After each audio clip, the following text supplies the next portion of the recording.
He walked into the bank in simple clothes, and the stairs pierced her like knives. She must be lost, they whispered. People like that don't belong here. But when they opened the account, when they saw the numbers, the silence was louder than all the words. 400 million euros, the invisible granddaughter of the woman who built an empire from nothing, and now they would have to pay the price for their contempt.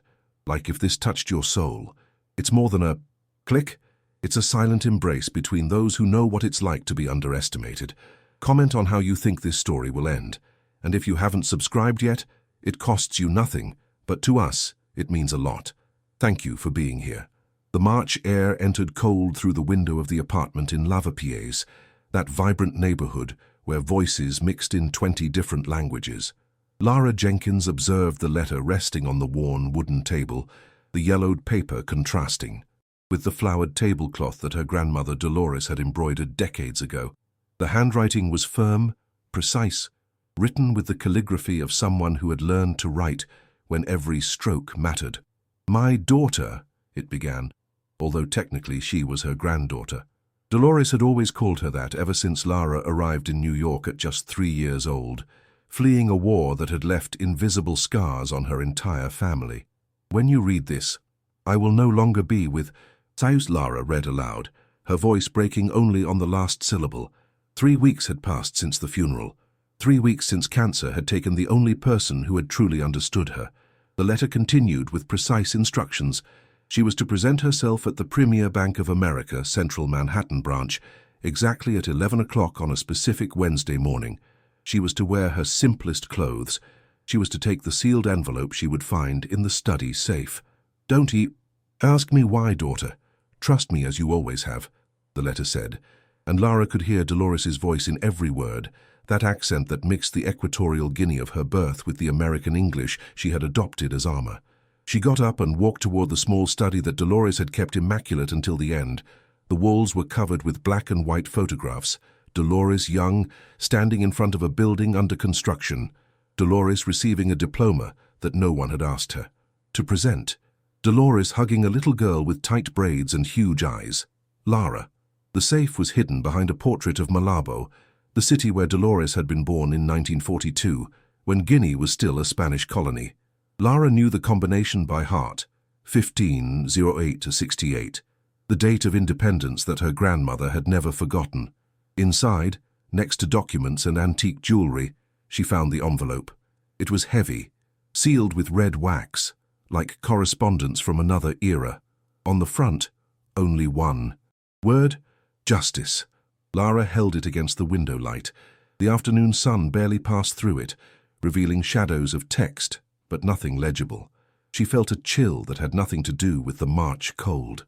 That night, while preparing coffee in the tiny kitchen, she remembered the words that Dolores had repeated to her for years, especially during the hardest moments of high school, when comments about her skin, her hair, her origin were commonplace.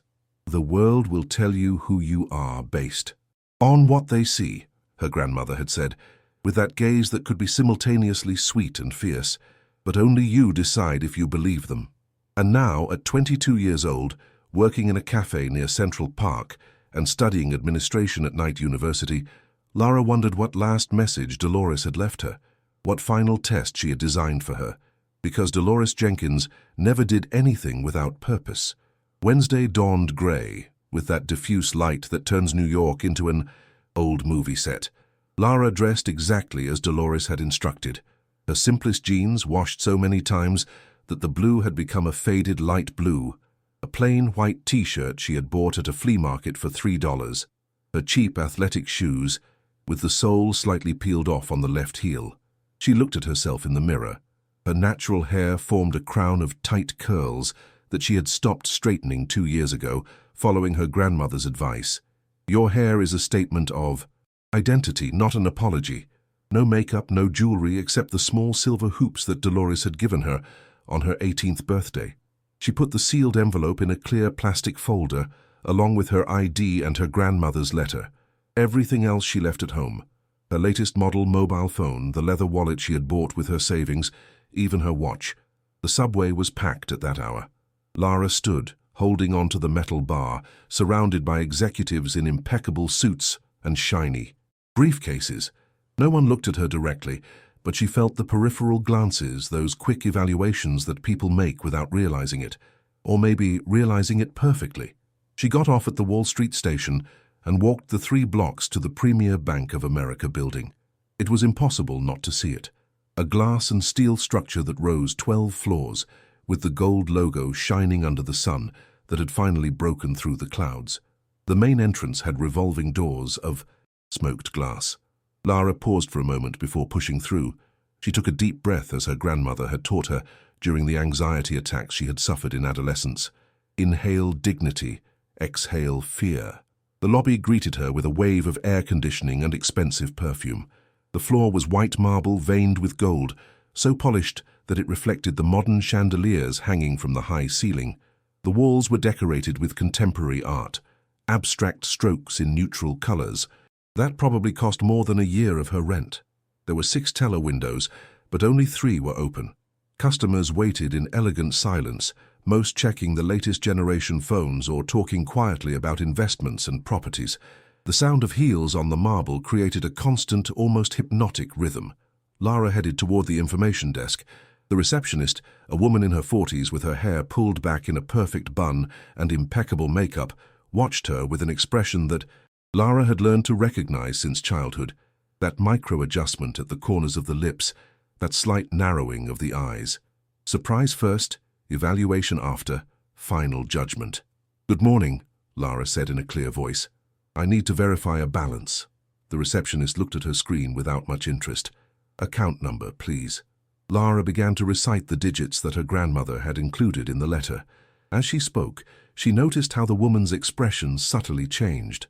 A flicker of confusion, then something close to discomfort. "One moment," the receptionist said, her tone now more formal, almost defensive. "That account number corresponds to a special level of service. You will have to speak directly with an account executive." "Perfect," Lara replied, keeping her voice neutral. "Where can I wait for him?" The woman pointed toward a waiting area near the windows, where black leather sofas surrounded a low table with business and finance magazines. Lara walked over, aware that several heads were turning as she passed, not with admiration, with curiosity, with suspicion. She sat on one of the sofas, which turned out to be so soft that she almost sank into it. She crossed her legs and waited, her clear folder resting on her lap like a discreet shield. The wall clock read 11:03 when the stares began to turn into whispers. The murmur came from a group that had just entered through the revolving doors. A man in his 50s, dark Italian suit. That probably cost $3,000, grey hair slicked back with shiny gel, and a posture that screamed inherited, not earned, authority. Beside him, a woman of similar age, dressed in a cream jacket and skirt set, designer bag hanging from her arm, discreet but clearly expensive jewelry. Arthur Saunders and his wife Lillian.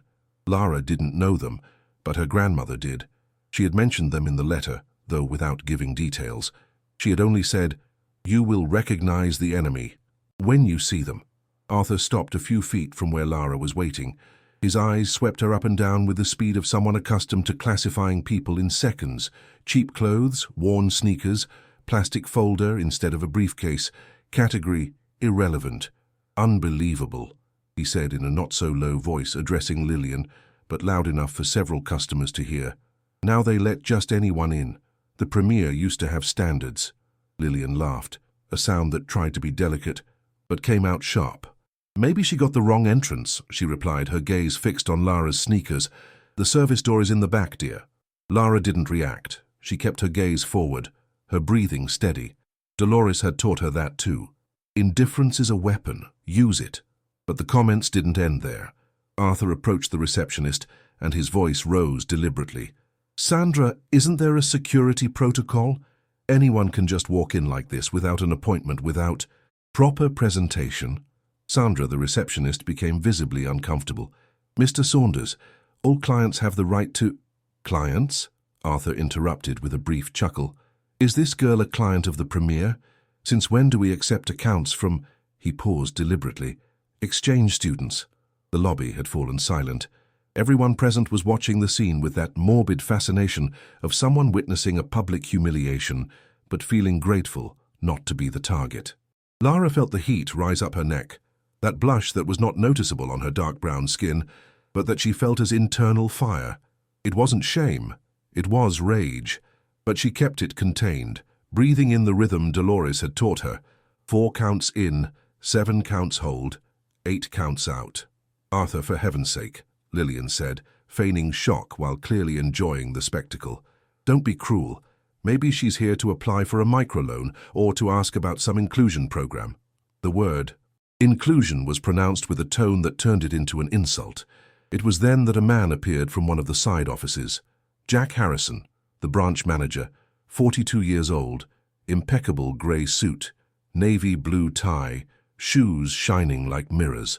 He had worked at the bank for 20 years, rising from teller to his current position.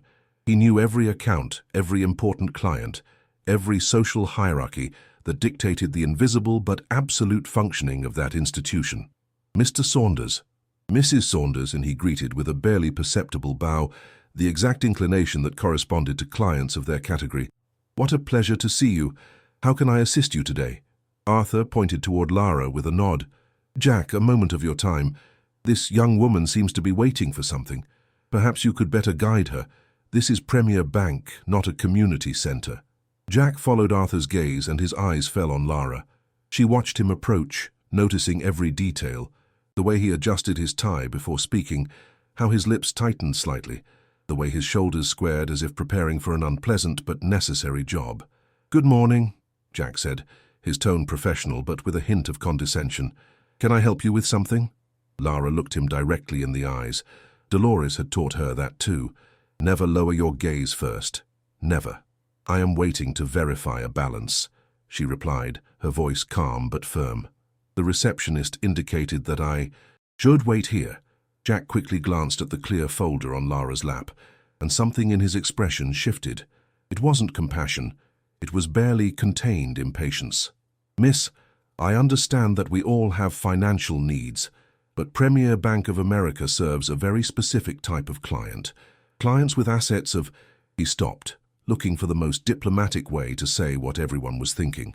Considerable net worth. Perhaps the Chase Bank office, 3 blocks down, would be more suitable for your profile. The silence that followed was dense as fog. Lara could feel the stares piercing her, waiting to see her get up ashamed, apologize, run out. It was the expected script, but Lara Jenkins had been trained for a different role. My grandmother asked me to come here, Lara said, her voice cutting the silence with surgical precision. To this branch, at this time, to verify this specific account. Jack blinked, clearly not expecting resistance. Your grandmother, he repeated as if the word were foreign on his tongue. And is your grandmother a Premier client? Was, Lara corrected, and she allowed the word to float for a second before continuing. Dolores Jenkins. She passed away 3 weeks ago. Something crossed Jack's face, a microspasm so brief that someone less observant would have missed it, but Lara had learned to read faces the same way her grandmother read contracts, looking for the hidden clauses. Dolores, Jack began, but Arthur Saunders interrupted with a dry laugh. Jenkins, like there are thousands in New York, he said, moving closer, his presence trying to intimidate. Listen, kid, I don't know what your grandmother told you, but this is a waste of time. For you and for all of us, Jack has real clients waiting. Lillian joined her husband, forming a wall of hostile elegance. I know it's hard to accept when our elders fantasize, she said in a tone that was intended to be maternal, but was pure sweetened poison. My own mother in her final years believed we had a house on the Riviera. It's sad, but you have to be realistic. Lara felt her hands clench on the folder, not out of nervousness, out of contained fury. They were talking about Dolores, about the woman who had arrived in New York at 18 with a borrowed suitcase of clothes, about the woman who had worked cleaning offices while studying at night, about the woman who had never, not a single day of her life, fantasized about anything she couldn't build with her own hands. My grandmother, Lara said, and her voice acquired an edge that made several nearby customers turn around, did not fantasize. She planned. She opened the clear folder and pulled out the yellowed envelope. The red wax seal shone under the lobby lights, old and formal, from an era when important documents were treated with ceremony. This must be delivered to the senior director, she declared, holding out the envelope, but not toward Jack. instead keeping it in front of her like a flag. Only to the senior director. These are specific instructions. Arthur let out a laugh that echoed through the lobby. Senior director. Did you hear that, Jack? The girl wants an audience with Mr. Thompson. He addressed Lara with absolute condescension. The senior director doesn't handle personal loan applications, dear. His calendar is busier than the president's. Lillian touched her husband's arm with a theatrical gesture. Arthur, leave her alone. It's obvious someone has misled her. Probably some scammer sold her a tale about non-existent inheritances. She looked at Lara with feigned pity. There are very cruel people who take advantage of people like you. The emphasis on people like you was deliberate, unnecessary to explain. Jack Harrison cleared his throat, visibly uncomfortable but determined to maintain control of the situation. Miss Jenkins, I understand you are going through a difficult time with the loss of your grandmother, but you must understand that I cannot disturb the senior director without prior verification. If you provide me with the account number again, I can. I already did, Lara interrupted. The receptionist has it in her system. Jack turned to Sandra, who nodded nervously. It's true, Mr. Harrison. The number she provided corresponds to, she lowered her voice, a diamond category account. The entire lobby seemed to hold its breath. Diamond accounts were legendary at Premier Bank, fewer than 50 in the entire US, assets of 8 figures and up, access to services that weren't even advertised, clients who moved entire economies with a signature. Arthur Saunders frowned. That's impossible. I know all the Diamond clients. My own account is Diamond. I have never heard the name Jenkins in that circle. Jack seemed to be processing information, his face going through several expressions. Confusion, disbelief, something akin to contained panic. There must be the system error, he mumbled more to himself than to the others. A classification error, but his voice lacked conviction. It was then that Lara made her next move. She pulled a black and white photograph from the folder, protected by clear plastic. She placed it on the coffee table in front of the sofas. The image showed a young, elegant woman standing in front of the Premier Bank building, but not the current glass and steel building. The old building, made of stone and neoclassical columns, which had been demolished in 1982 to build the modern version. The woman in the photo wore a dark coat, white gloves, a wide-brimmed hat. She was black, and she had the same eyes as Lara. Dolores Jenkins, Lara said. In 1975, the day she opened her first account at this bank. Jack leaned in to see the photo more closely. His face visibly paled. But in 1975, this bank, he stopped, realizing he was about to say something he shouldn't. Lara completed the sentence for him. Didn't officially accept black clients, that's correct. That's why my grandmother had to use intermediaries for years, until the money spoke louder than the color of her skin. The silence was now absolute. Even Arthur had lost his arrogant smile. Lillian tried to regain control of the situation. Well, if your grandmother had an account, that doesn't mean you inherited, Lara said simply. I am the sole heir.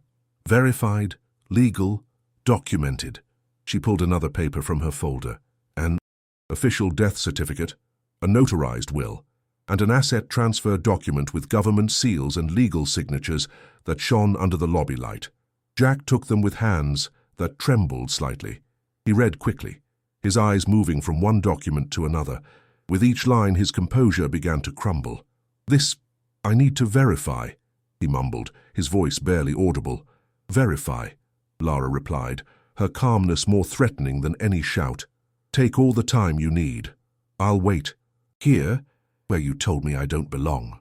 The last sentence resonated like a sentence. Jack Harrison disappeared into his private office like a man going to his execution. Through the frosted glass, Lara could see his silhouette moving nervously, the blue glow of his monitor illuminating his face, the phone glued to his ear. Minutes passed like hours. The bank lobby had regained some of its normal activity, but now all movements seemed careful, measured. Customers coming and going glanced. Sideways at where Lara remained seated, still as a statue, her clear folder back on her lap. Arthur Saunders had tried to regain his posture of authority, but something in his body language had changed.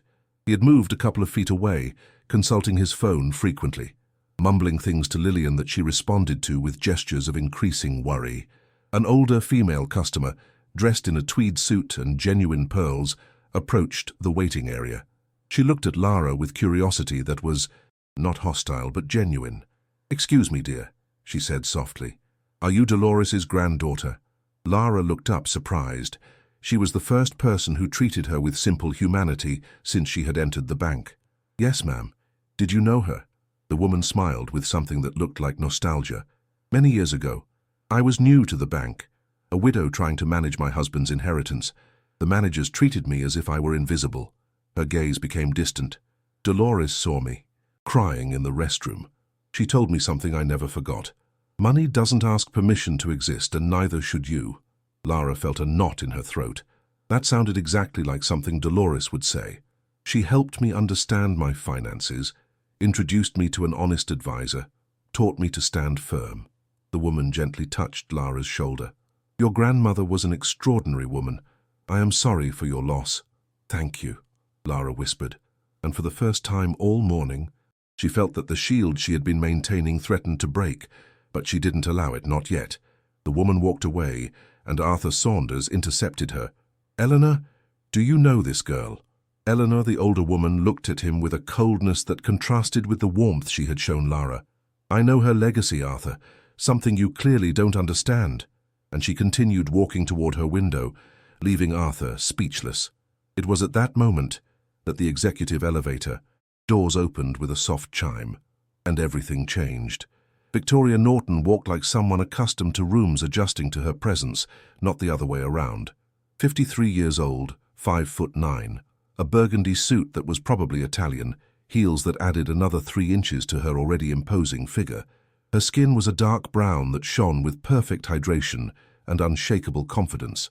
Her hair, short and natural, framed a face that had learned to use every expression as a tool.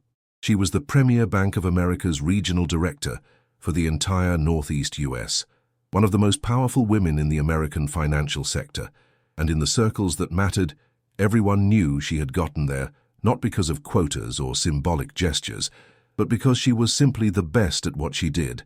She carried a black leather briefcase in one hand and her phone in the other, speaking in a low but authoritative voice with someone on the other end of the line. "I don't care." "About your excuses, George. The Zurich report was supposed to be on my desk yesterday." A pause, listening. "Fine, I hope that—" She stopped abruptly. Her eyes had found Lara. The phone slowly lowered, the conversation forgotten. Victoria stood completely still in the middle of the lobby, and Lara watched her process the recognition in waves: surprise, confusion, comprehension, emotion. "Lara," she whispered. Her normally authoritative voice turned into something soft, almost fragile. Lara stood up. A small, genuine smile touched her lips. "Hi, Vicky." The diminutive sounded intimate in the formal space of the bank. Victoria crossed the lobby in 6 strides and hugged Lara with a strength that surprised everyone present. It wasn't a professional hug. It was the hug of someone who had known this young woman when she still wore pigtails and read stories aloud. "My God," Victoria mumbled, pulling back but keeping her hands on Lara's shoulders. "You are identical to her."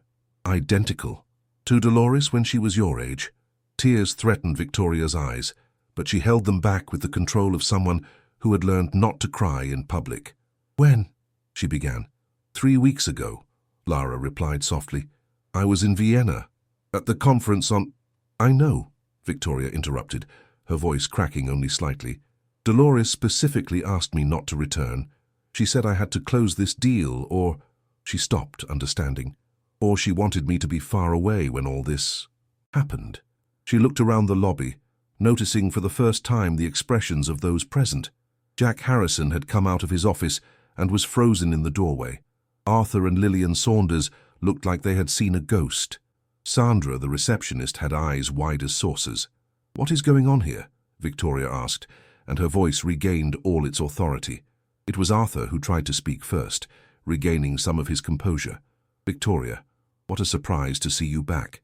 I thought you were in—" "What is going on here?" Victoria repeated, but now she was looking directly at Lara, completely ignoring Arthur. Lara held out the yellowed envelope with the red wax seal. "Grandma left instructions. I had to come today at this time dressed like this." She gestured toward her simple clothes. and deliver this to the senior director. But, her voice acquired an edge, it seems I don't belong here. At least that's what I've been told several times in the last 20 minutes. Victoria took the envelope with reverent hands. She recognized the handwriting immediately, the sealing style, the weight of the paper. Her fingers trembled slightly as she broke the wax. The silence as she read was absolute.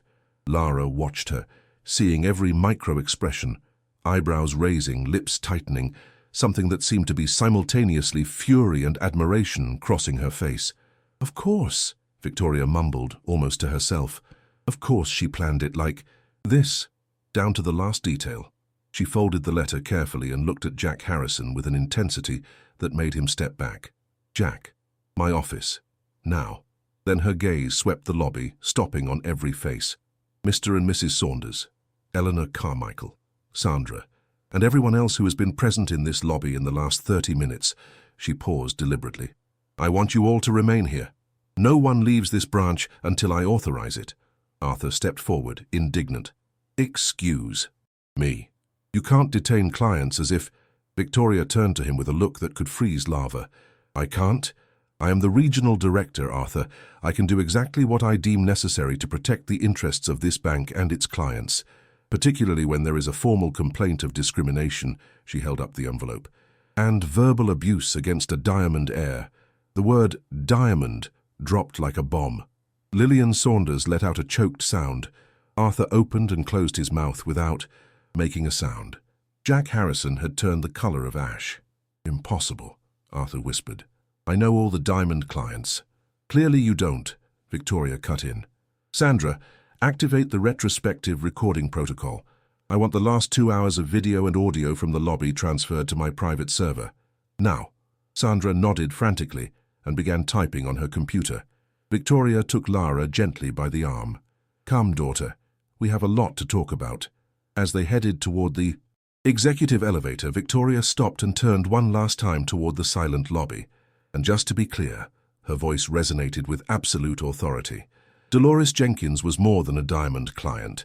She was a minority shareholder in this bank, which means Lara, she pointed to the young woman beside her, now owns 3.7% of Premier Bank of America shares. She let the information sink like a stone in water. "So when you told her she didn't belong here, you weren't just insulting a client. You were insulting one of the owners of this institution." And with that, they entered the elevator. The doors closed on the lobby, plunged into absolute shock. Victoria's office occupied the entire 11th floor. Floor-to-ceiling windows offered panoramic views of Manhattan.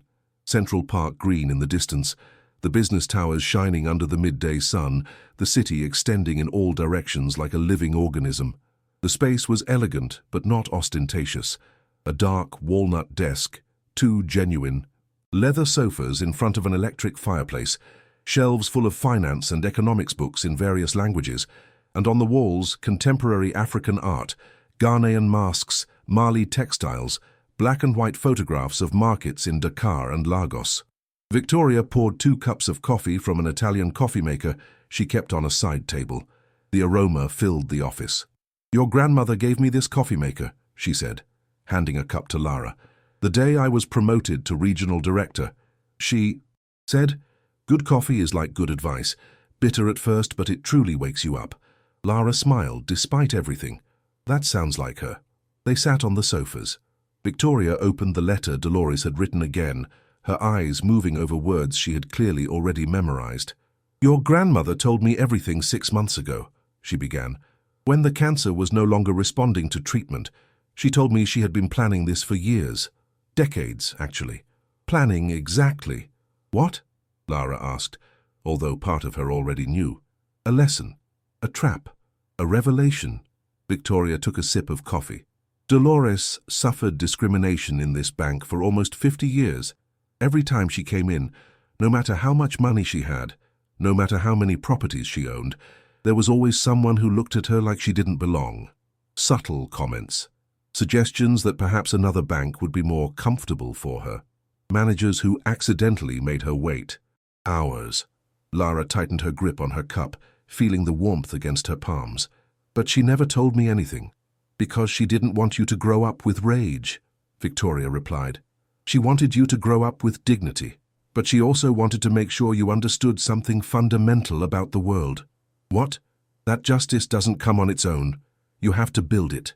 Victoria stood up and walked to her desk, from which she pulled a thick brown leather folder.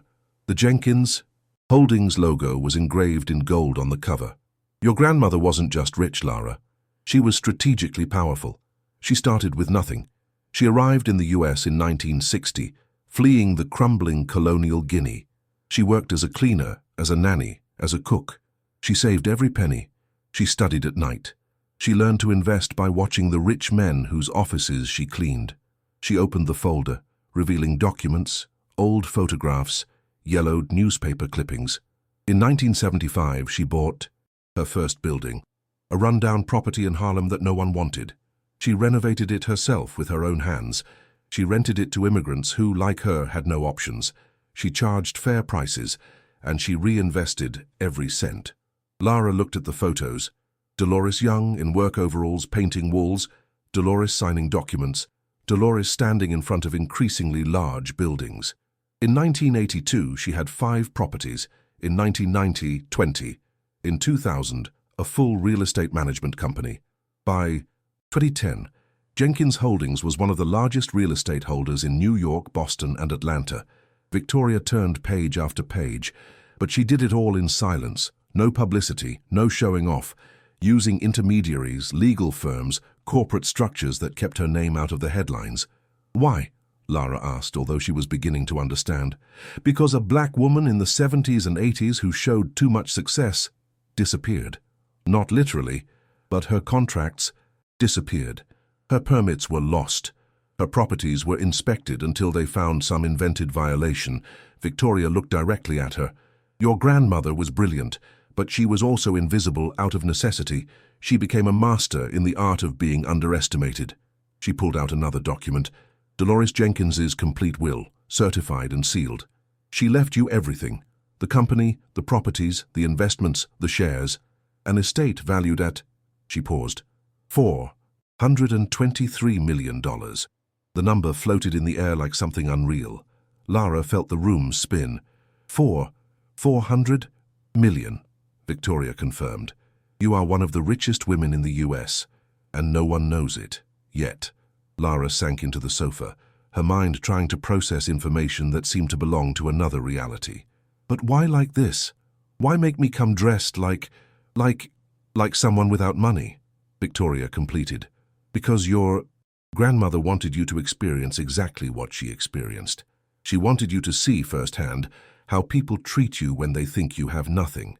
She wanted you to feel the contempt, the condescension, the casual cruelty. Why? Lara's voice came out choked. So you never forget it. So that when you have all the power she built, you use that power with the memory of what it feels like not to have it. Victoria leaned forward. Your grandmother made me promise something. She made me swear that I would let you experience those 20 minutes of humiliation without intervening, that I would let you feel everything. Lara remembered Arthur's comments, Lillian's stares, Jack's words. The burning was still there, under her skin. It was horrible, she admitted quietly. I know, and I'm sorry, but Dolores was right. Victoria gently touched Lara's hand. If you had arrived here knowing who you were, dressed like an heir, with lawyers by your side, you would never have seen their true faces, and they would never have shown their true colors. And now what? Lara asked. Victoria smiled. It wasn't a kind smile. Now comes the part your grandmother planned most carefully. The consequence. Victoria pressed a button on her desk and the back wall lit up, revealing a giant screen. With another button, a video recording began. It was the bank lobby, filmed from 4 different angles. Clear audio, high-definition image. There was no way to deny what it showed. Lara saw herself entering, talking to Sandra, sitting down to wait, and then the arrival of Arthur and Lillian Saunders. Unbelievable. Now they let just anyone in.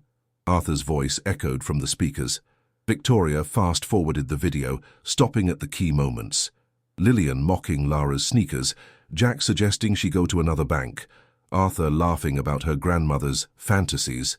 Every comment, every dismissive glance, Every microaggression was perfectly captured.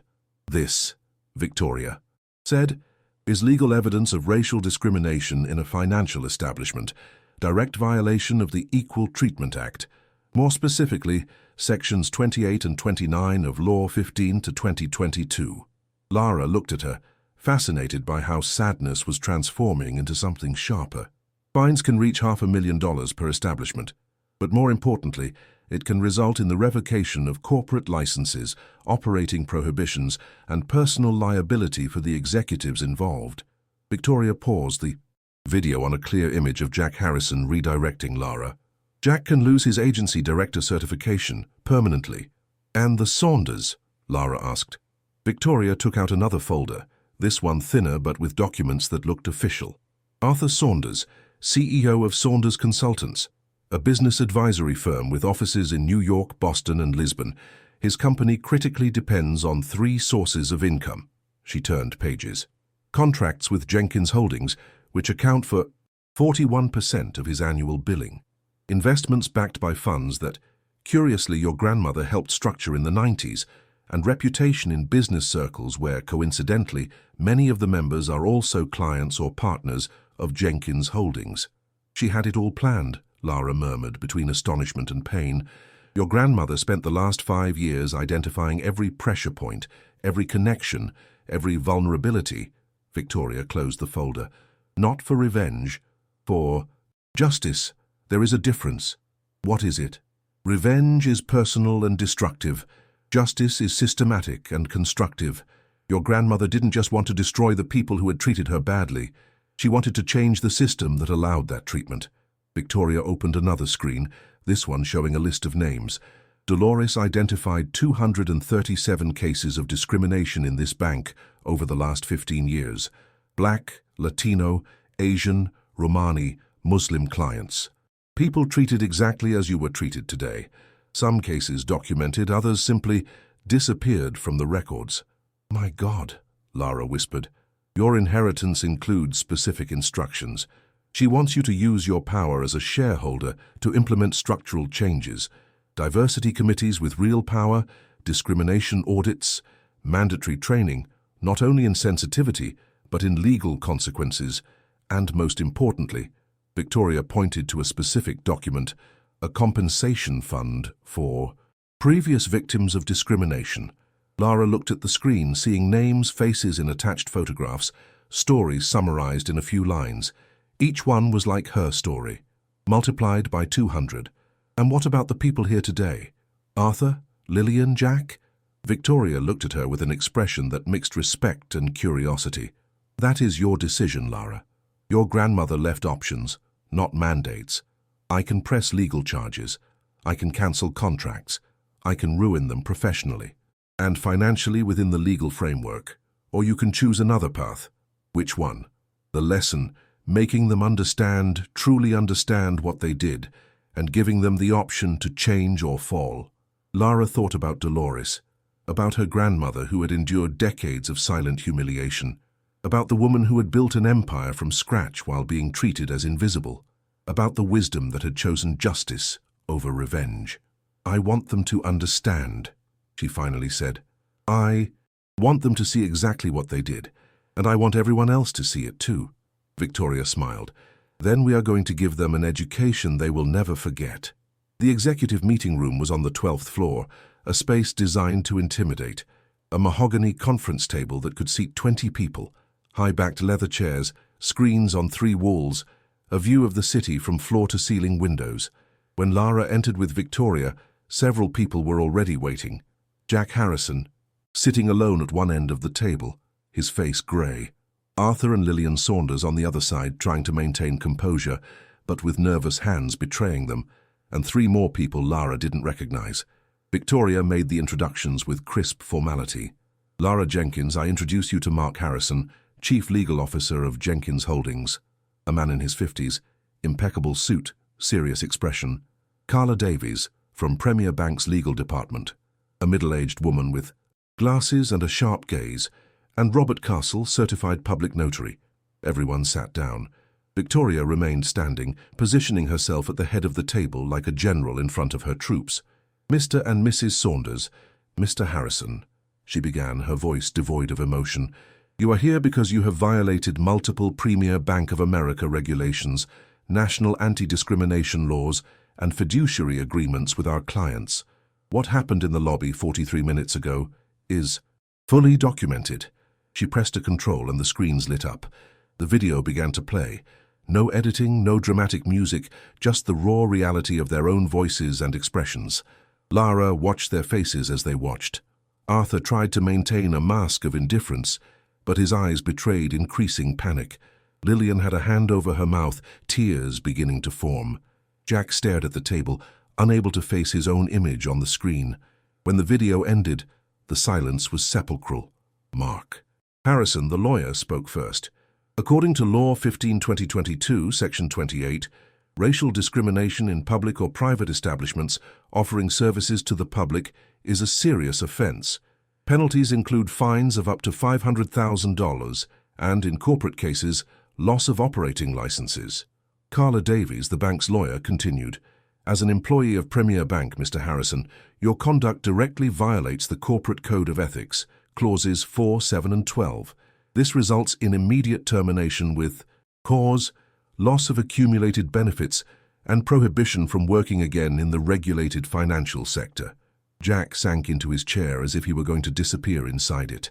Arthur finally found his voice, although it sounded choked. It was a misunderstanding. We had no idea who she was. We never intended to discriminate," Victoria interrupted, her tone sharp as a knife. "Are you saying that if you had known Lara was rich, you would have treated her with respect? Because that only confirms the problem, Arthur. Respect should not depend on someone's bank balance." Lillian was now openly sobbing. "Please, we are not racist. It was stupid, but not—" "You are not racist," Lara repeated, speaking for the first time since they entered the room. Her voice was calm, but there was steel underneath. "Then how do you explain that your first instinct upon seeing me was to assume I didn't belong? How do you explain suggesting I was cleaning stuff? How do you explain mocking my clothes, my grandmother, my very presence in that lobby?" None of them answered. Lara continued, her gaze moving between the three. "My grandmother told me stories of every time she walked into a bank, an expensive store, a business meeting, and was treated exactly as you treated me today. Do you know what the saddest thing is? That she expected it, that I expected it, that neither of us were surprised." "We are sorry," Jack whispered. "Truly, I'm so sorry, Sashun." "Are you sorry?" Victoria asked, her tone skeptical. "Or are you sorry about the consequences?" Mark Harrison opened his briefcase and pulled out documents. "Jenkins Holdings has active contracts with Saunders Consultants worth $23.7 million annually. These contracts include moral clauses that allow immediate termination if any company representative violates principles of equality or dignity." Arthur turned pale. "Those contracts are 41% of our business." "I know," Mark replied simply. "Dolores Jenkins made sure to know every figure before planning this." He pulled out more documents. "Furthermore, a quick audit shows that Saunders Consultants has maintained, let's say, interesting practices in its hiring policy. In 15 years of operation, they have employed 340 people. Do you know how many of those people were black, Arab, or from any visible minority?" He made a dramatic pause. 4. The number floated in the air like an accusation. 4 out of 340, less than 1.2%, in a city where minorities represent 17% of the professional population. Arthur tried to speak, but found no words. Mark continued, relentless. "This suggests a systematic pattern of discrimination in employment practices, and with this video evidence, any current or past employee who feels they were discriminated against now has solid grounds for legal action." "You are going to destroy us," Lillian mumbled, more to herself than to the others. "You destroyed yourselves," Victoria replied. "This is just justice." Lara had been observing in silence, processing not only the information, but the emotions in the room. She could feel the fear emanating from the three accused, thick as fog, and part of her, the part that still felt the burning of their words in the lobby, wanted to feed that fear, turn it into total panic. But then she remembered something else Dolores had said, years ago, after a particularly ugly incident in a clothing store where a salesperson had followed her as if she were going to steal. Revenge is easy, daughter. It is natural. But changing someone, that requires a different kind of strength. She got up from her chair and walked toward the windows. Manhattan stretched out before her, millions of intertwined lives, each with its own story of dignity and struggle. Her city. The city Dolores had adopted and transformed, brick by brick. My grandmother, she began, speaking toward the city, but for everyone in the room, could have done this years ago. She could have destroyed careers, ruined reputations, closed businesses. She had the power and the reasons. She turned to face them. But she waited. She waited until the end of her life and planned it as her last lesson. Not for me, for you. Arthur looked at her with a mixture of confusion and hope. I don't understand. I know. And that's the problem. Lara approached the table, resting her hands on the polished surface. You don't understand that what you did today wasn't a casual mistake. It was the result of a lifetime of unexamined biases, unquestioned privileges, humanity not extended to people who don't look like you. Lillian cried harder. What do you want from us? I want you to change, Lara replied simply, and I am going to give you a choice. Victoria looked at her with surprise. This was not part of the plan they had discussed. Lara nodded toward Mark, who seemed equally surprised, but intrigued. Option 1, Lara said, raising a finger. I proceed with all available legal actions. I cancel contracts. I press criminal charges. I pursue every possible civil lawsuit.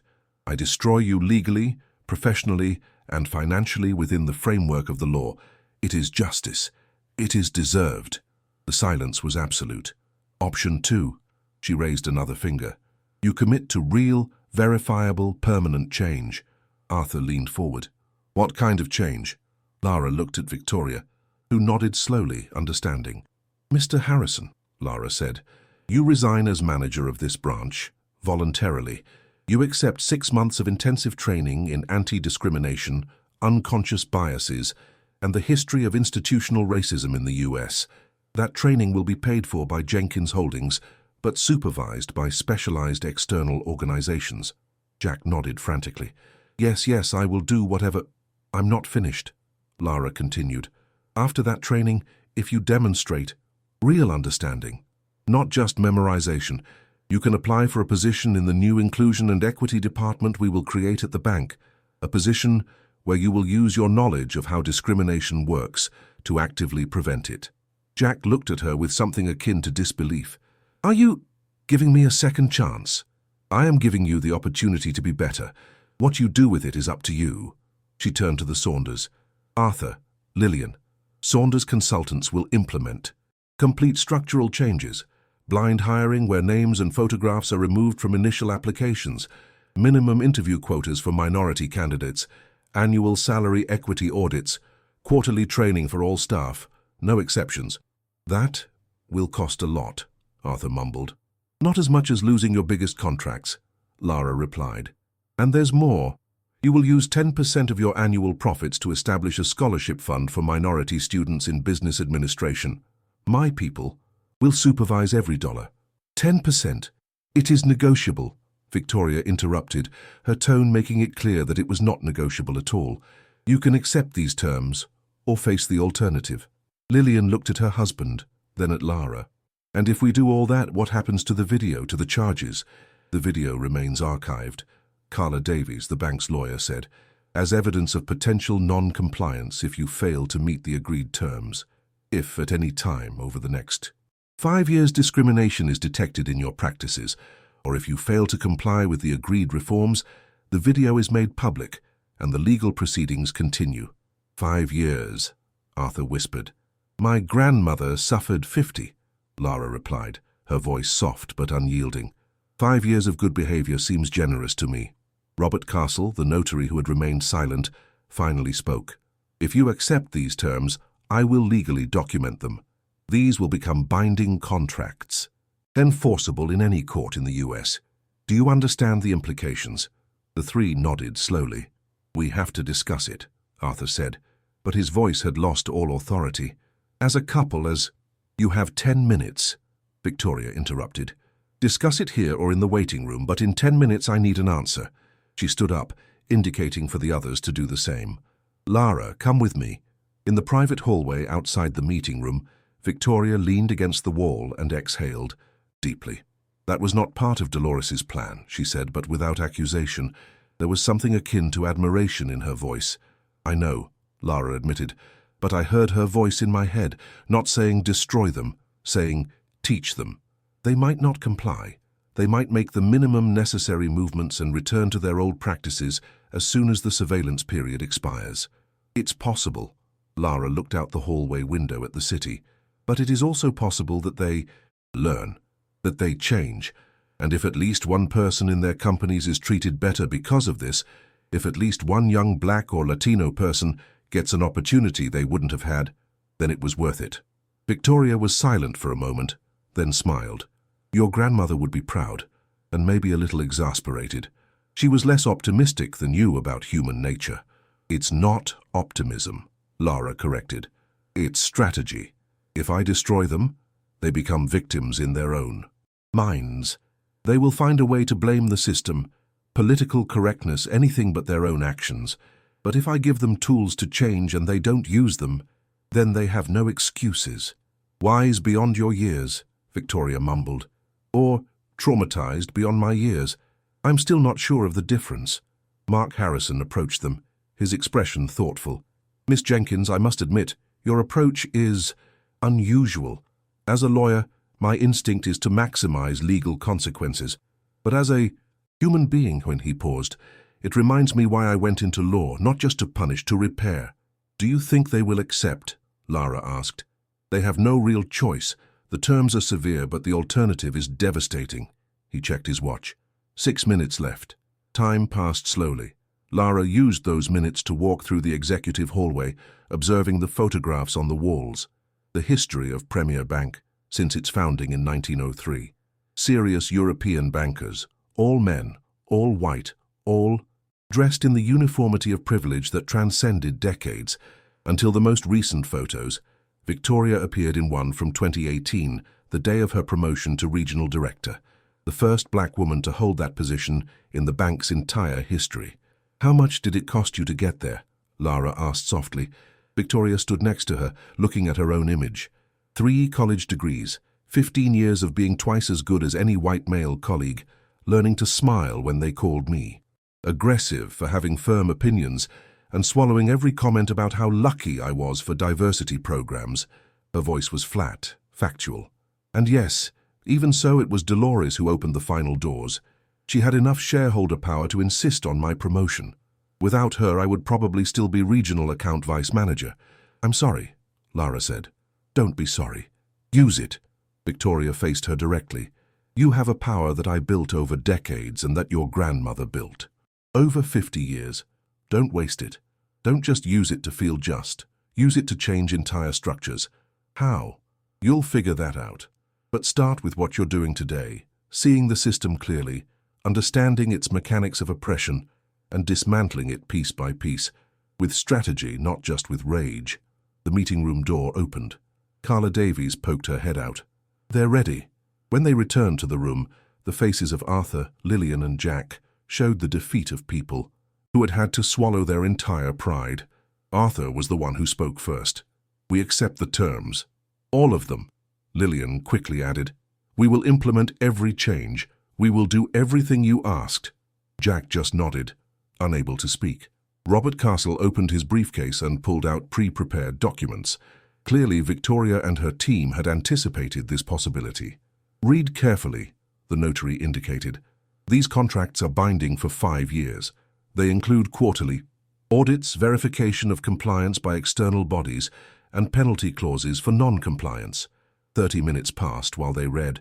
Arthur tried to negotiate some clauses, but Mark was inflexible.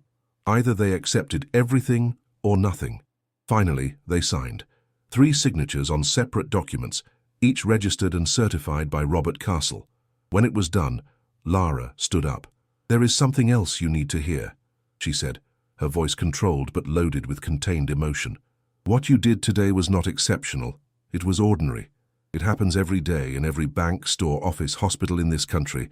The difference is that I had the power to respond. Most people do not. She walked around the table, stopping in front of each one. Jack, when you told me to go to another bank, you weren't being evil. You were following a script you learned from observing other managers. But now you know that script is broken. She moved on to Lillian. Lillian, when you mocked my shoes, you thought it was harmless humor among people of your class. But every joke about appearance, clothing, origin accumulates in the people who are the target. It becomes armor that we have to wear just to exist. Finally, Arthur. And you, Arthur. When you said they shouldn't let just anyone in, you revealed something you probably didn't even know you thought. That there are people who deserve spaces and people who don't, based only on what you see. Her voice cracked. Slightly. My grandmother spent 50 years proving her worth to people who should never have questioned it. She built an empire by being underestimated, and her last act was to ensure that you, and everyone who works in your companies, learn a fundamental lesson. Human dignity does not depend on the bank balance. The silence that followed was complete. Lara took her clear folder. You have 5 years to prove this meant something. Use them well. And without waiting for an answer, she left the room. 3 months later, Lara was in the same building, but everything was different.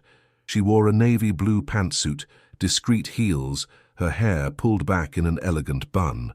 But what had really changed was the way people looked at her, with respect, with recognition, with something akin to reverent fear. The boardroom was full. Victoria presided as always, but now Lara had her own permanent seat, a plaque with her name engraved. Lara Jenkins, principal shareholder, Jenkins Holdings. The key day's agenda included progress reports on inclusion initiatives. Jack Harrison presented first, visibly transformed. He had completed his training and now directed the bank's Equity and Inclusion Department.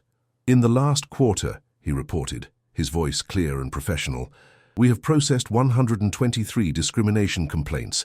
82 resulted in immediate corrective action.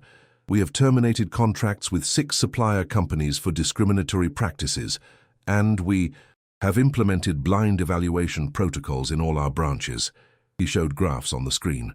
Minority client satisfaction has increased by 47%. Diverse hires have risen from 8% to 31% in 3 months. There was applause in the room. Then, it was the turn of a representative from Saunders Consultants. It wasn't Arthur. It was a young woman of Moroccan origin, recently promoted to Director of Human Resources. Saunders Consultants has hired 42 new employees this quarter, she reported. 26 are from minority groups. We have established affinity groups for Black, Muslim, LGBTQ+, and other employees, and we have donated $180,000 to the Scholarship Fund for Minority Business Administration students. More applause. After the meeting, Lara and Victoria walked together through the lobby where everything had begun. A new mural decorated the wall, diverse faces of bank clients and employees, with a plaque that read, Dignity for All, established in memory of Dolores. Jenkins, 1942-2025. She would have hated it, Lara said, smiling despite the tears in her eyes. Too much sentimentality. She would have loved it, Victoria corrected. Because it works. Because it means something. She pointed toward the waiting area where Lara had been humiliated months ago. Now there were diverse families waiting, clients of all ages and backgrounds being attended to with uniform courtesy. This is her real legacy, not the money, the change. Lara nodded, feeling the weight of responsibility and privilege simultaneously. There is still much to do. There always will be, Victoria replied, but we are no longer alone in doing it. That night, Lara returned to the apartment in Harlem. She had received offers to move to more exclusive neighborhoods, but she had stayed. This was her home, Dolores's home. In her grandmother's study, she opened the safe one more time. Inside, she found a letter she hadn't seen before, hidden under the documents she had already reviewed. The handwriting was shakier than the previous letter, written in the last days. My daughter, it began. If you are reading this, it means everything went as I planned. It means you felt what I felt. It means you understand now. Power without memory is dangerous.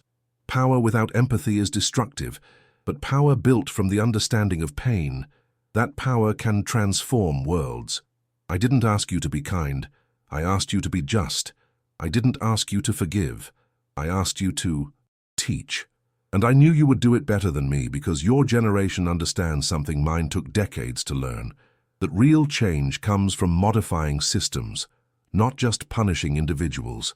You are my pride. You are my revenge. You are my hope.